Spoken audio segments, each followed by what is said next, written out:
Hello, friends, and welcome back to the More Mindful podcast. I'm recording this today based on a conversation I just had with a one-on-one client about maintenance and muscle gain and the scale. And the truth is, it is tough to change our relationship with the scale when we have had certain experience or a certain relationship for such a long time. And something I work on with all my clients is creating this neutral experience with the scale where we can actually understand the data and understand that our weigh-ins don't tell us everything and how one weigh-in doesn't tell us anything at all. And so go back and listen to the episode I did on how to control the scale day to day, and you will hear the TLDR is that we cannot control it day to day. Our inputs and our behaviors can control the scale over time. But what I talk about in that episode is really the fact that we can't do much at all to control what happens tomorrow on the scale. What we are doing today in our fat loss phase, in our maintenance phase, in our muscle building phase is going to change how our body is 7 to 15 to 21 days from now, because we're like sowing the seeds of impact. Like we don't lose a pound overnight. We don't gain a pound overnight. And if the scale goes up a pound overnight, it's not really fat gain. It's probably just water weight. I've said this on multiple podcast episodes, and so I'm probably like a broken record, but the average woman is holding like between 40 to 60 pounds of water. Like think about the gallon jugs at the grocery store and then line up 40 to 60 of those on a daily basis. That is what's happening in your body. Like that's how much water is in your body, which is kind of insane to think about. And what that means for you is any small change can really change the way that water stays in our body, how water retention happens. Really salty food, eating out, sleeping poorly, all can impact the way that our body experiences water. So there's all these external things that really have to do with water as to why the scale changes day to day. But what I want to talk about today specifically is how can we see a fuller picture when it comes to muscle gain? Because the problem that I run into with a lot of clients who are dealing with maybe maintenance for the first time, which means they're intentionally aiming to meet their body's nutritional needs on a daily basis. They're eating enough protein, they're eating enough calories, so that they're not losing weight. We want to maintain our weight in maintenance. But what happens for a lot of them, especially when we transition to a really intentional lifting program, is that we're able to start building muscle during our maintenance phase. Our body fat percentage is actually going down during that period because we're increasing the amount of muscle. And that happens incredibly slowly, to be totally honest with you. It isn't overnight, but what can happen oftentimes is one, we're either gaining a little bit of weight on the scale, even though our body looks better, or we are maintaining our weight, even though our body looks better. And it can be confusing for some women that are like, I just want to know if I'm gaining muscle or if I'm gaining weight. Like, what if the scale goes up 5 pounds? And there's a fear of, okay, I'm lifting so much heavier. I'm finally feeling my body. I feel like I feel better in my clothes, but what the hell? The scale is up 5 pounds. And that's like scary because for the decades before we worked together, all they cared about was the scale. All they cared about was the scale going down. So like, if you can relate to that, I get it. It's such a new way of thinking. And so to transition to being like, okay, I actually want to gain mass on my body. I want to gain muscle. So to spend 20, 30, 40 years only wanting to be smaller, and then realizing actually, if I gain muscle, I will look better in my clothes. My waist might be smaller because I have more muscle in my core. And so that can be a really long-term process. And if we only are looking at the scale to judge that, you will give up. And that's the conversation I had with the client who was just like, how do I know if this is fat gain or muscle gain? And I want to give you 2 examples, or really 2 other tactics of things to track that are going to help you have a fuller picture. The first thing is taking photos. My clients, so many of them, hate taking photos. So if you agree with like, this is awkward, I don't want to do it, I hate it, you are not alone. And also you are leaving so much like opportunity to track your progress on the table if you are not taking photos. So I don't even care if you like take the photos and then do the thing where you can actually hide them from yourself and your phone. Shannon from the Gym Nurse actually has this post. It's so old, so I don't even know if I still have it saved. But essentially she talks about how you can actually go into your photo albums in your phone and hide pictures, and you have to like type in a password, I think, to be able to access them. So if you're like, oh my God, I would die if anyone saw these photos. I feel so exposed. I feel so vulnerable. Take the photos. I don't even care if you look at them. Like, you don't even need to look at them. You can just take them so you have them, hide them from yourself, and then they're there because a year from now, if you've spent your year busting your butt, changing your body composition, building muscle, even if you weigh the exact same dang thing 12 months from now, I can almost guarantee you, if you have really been truly lifting and working your body out in a way that supports muscle gain, your figure will be night and day. So you might begin to notice it in your clothes, but you might kind of be like, the scale's the same. I don't know. Is this working? Is it not? When we see those photos, it is truly remarkable to be like, oh my God, I've only, maybe you've maintained your weight. And so you're like, I've maintained my weight and my body looks like I'm someone who's 2 sizes smaller. And it's like, it's wild. It is so much fun. And as a coach, some of these moments are so just electrifying to be a part of that process where someone realizes that the scale actually doesn't mean that they're getting what they want. For years, we're like, okay, the scale going down means I'm getting the body of my dreams. No, actually, the body of your dreams might actually be heavier, because if you want to have those toned arms, narrow stomach, toned legs, cute calves, like that actually might be more weight. You might actually need to increase your mass in order to get that figure. And for a lot of my clients, their bodies look transformed and they're only down like 5 pounds. So it looks like they've lost like 15 pounds, but in reality, they've lost like 5 because of this way their body has increased muscle mass and then decreased fat. So their overall weight doesn't seem as dramatic. So taking photos is how we can capture that. Because if we just rely on the scale, that wouldn't be captured. If we just looked at the scale, we would just see a number going up or a number going down.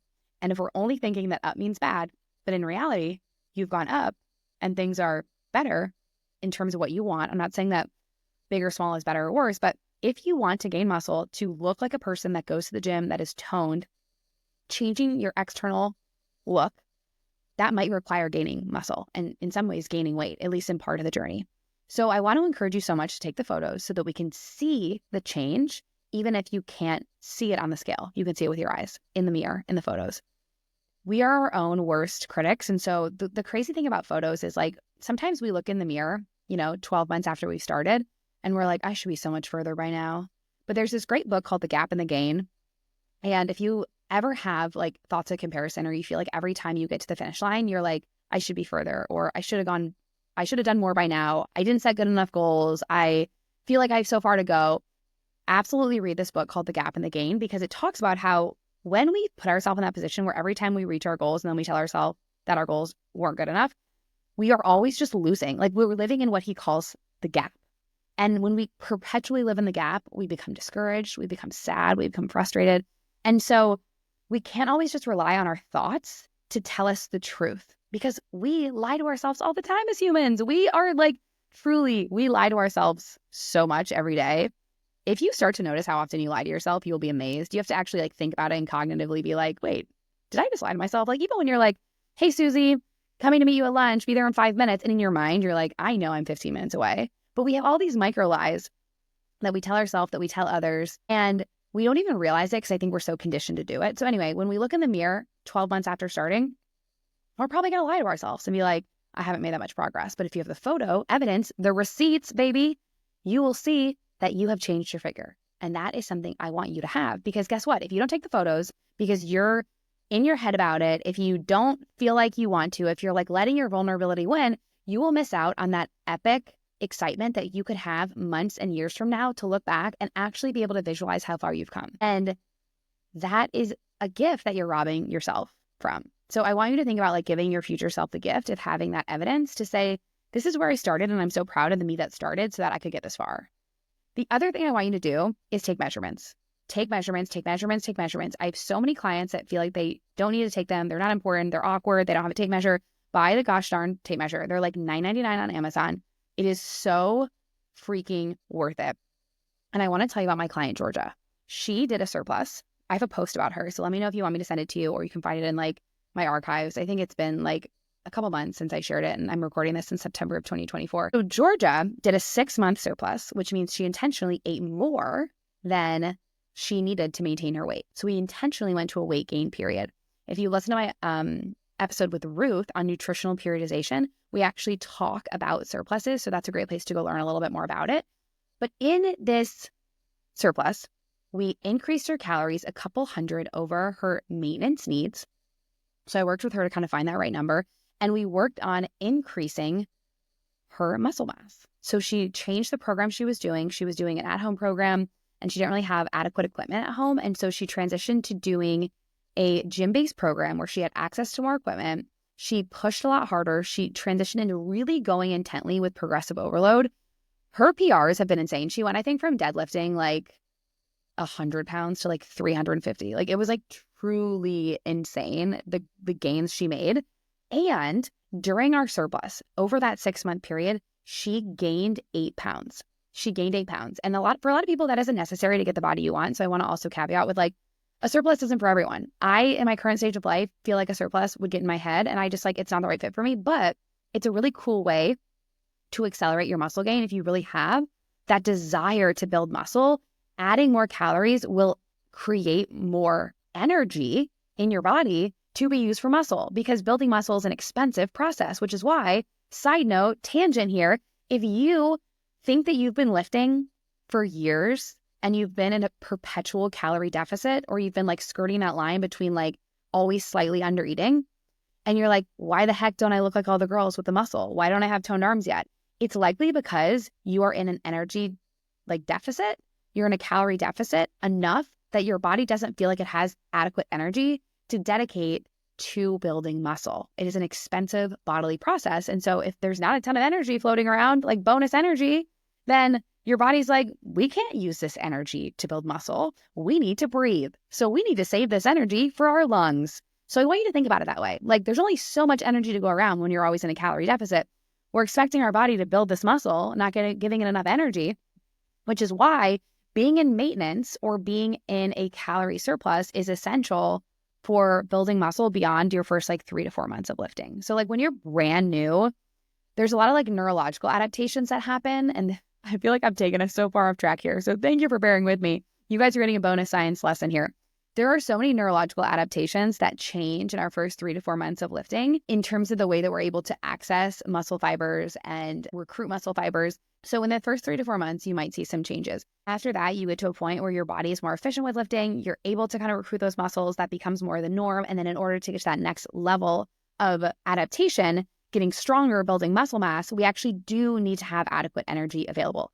Energy is a synonym for calories. So we need to have enough calories to do that. So what I'm saying is, if you want to make sure that you are making the muscle gains that you want from all those hours you're putting in the gym, you should really be spending the majority of your time in maintenance or a surplus. But again, a surplus isn't for everyone. So getting back to Georgia's story, thank you for coming with me on that little tangent.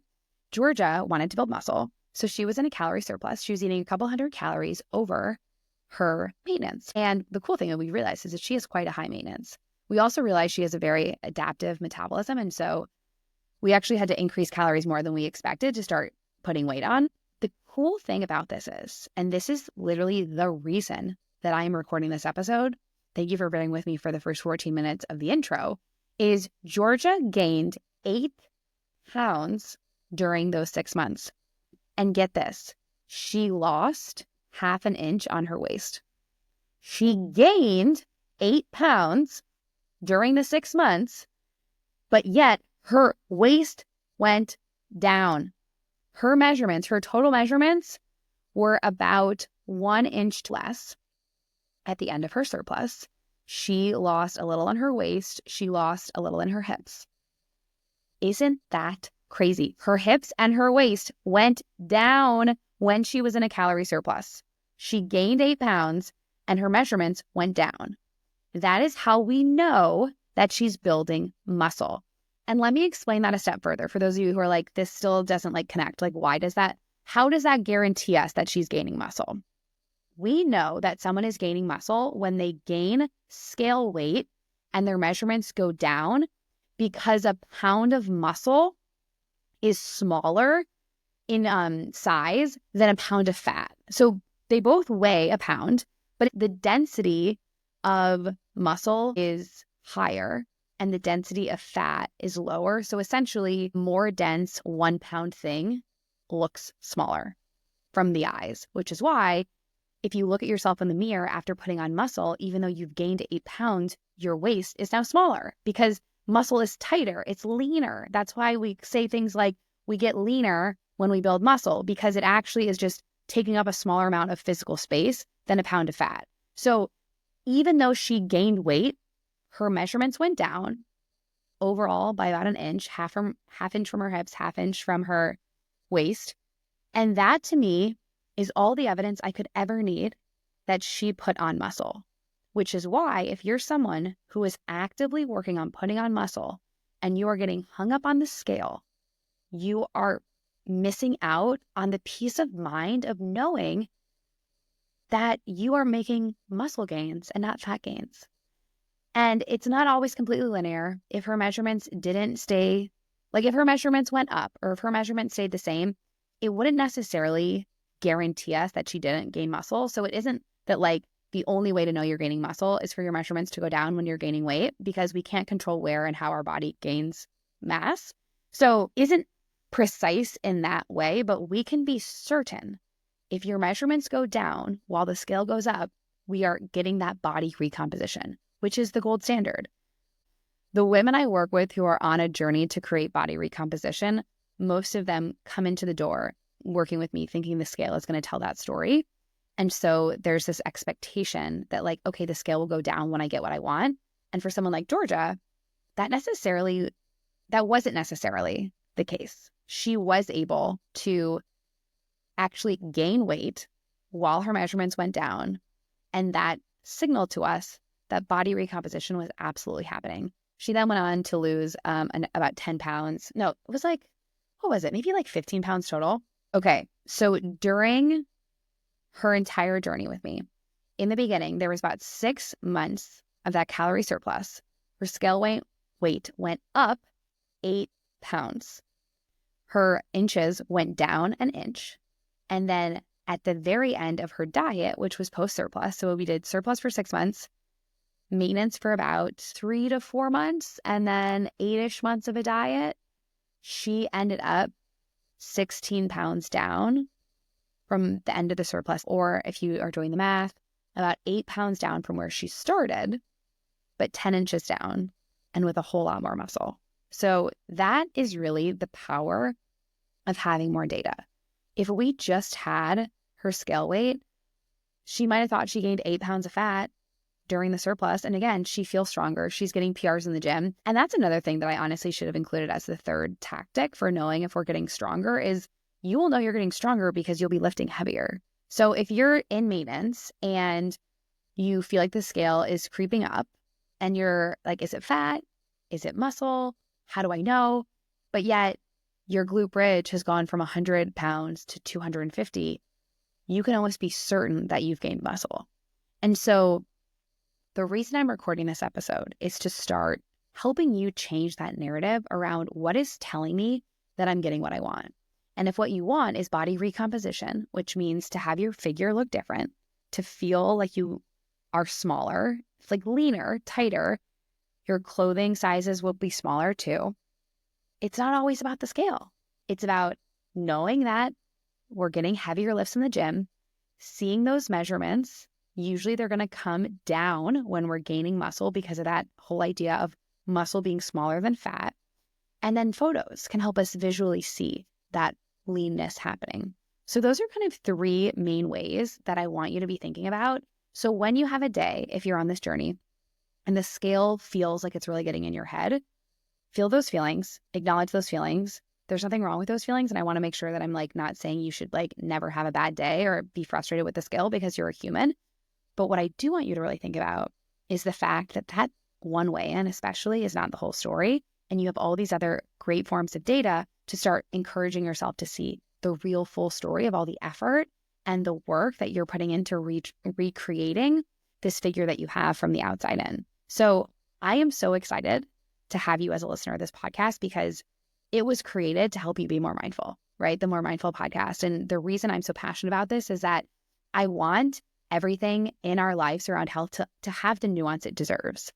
Things are not simple. The scale going down isn't necessarily always good. The scale going up isn't always necessarily bad. And so if we only let ourselves think in black and white terms, think that the scale is like the end all be all, we miss out on the truth, frankly. And not only does that leave us feeling more frustrated and more angry and more hopeless, but it also is just not factually accurate. If Georgia allowed that 8-pound scale increase to make her think that she did something wrong, we would have missed the fact that her body was so much stronger. She was getting all these PRs. She was feeling like such a badass in the gym, which I think the mental impact of getting stronger is like not often talked about enough. It is so empowering to create force from your body and lift heavy shit. It's just so amazing. It's so empowering. And I want to encourage you to give it a try if you haven't.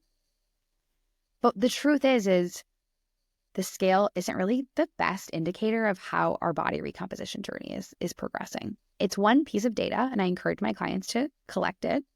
But I also encourage them to collect measurements, to collect pictures, and to actually be tracking how much weight they're using in different lifts. If this was helpful, let me know. If having more of these like breaking down like the nitty gritty of what's required to track your progress, if this is helpful, let me know. I would also maybe love to do an episode on like biofeedback or, if you were tracking in weight loss, what else we're looking at, all of the things, right? So let me know. I hope this was something that is going to leave you with a lot of excitement around using all these various parts of data to get a clearer, more supportive narrative of what you're trying to accomplish, whatever that might be. And if you loved it, share with a friend. I think that this is something that more women need to know. We have been told so often for so long by pop culture, by social media, that like the scale is like this indicator of goodness. And the truth is that that's just not the truth, right? And I want you to help me create this movement where women know that it's not the whole story and that they are in charge of helping themselves see the rest of the story. I love you so much, and I cannot wait for next episode where we can chat again.